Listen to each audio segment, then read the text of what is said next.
നമസ്കാരം.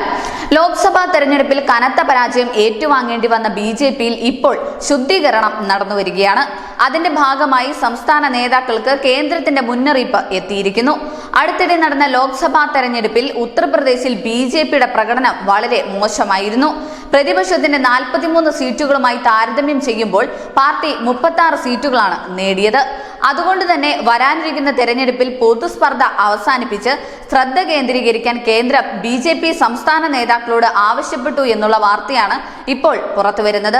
കഴിഞ്ഞ ഒരു മാസത്തിനിടെ യോഗി ആദിത്യനാഥിന്റെ നേതൃത്വത്തിൽ നടന്ന ഒന്നിലധികം ക്യാബിനറ്റ് യോഗങ്ങൾ ചില നേതാക്കൾ ഒഴിവാക്കിയതോടെയാണ് മറ്റു നേതാക്കൾ തമ്മിലുള്ള പ്രശ്നങ്ങൾ ആരംഭിച്ചത്.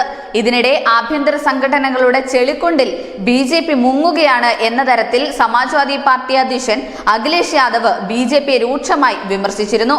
ഉത്തർപ്രദേശിൽ സംഭവിച്ച ചെറുതും വലുതുമായ വീഴ്ചകൾ പരിഹരിച്ച് വരാനിരിക്കുന്ന നിയമസഭാ തെരഞ്ഞെടുപ്പിന് ഒറ്റക്കെട്ടായി നേരിടാൻ കേന്ദ്രം നിർദ്ദേശം നൽകിയിരിക്കുകയാണ്. News desk news India Malayalam.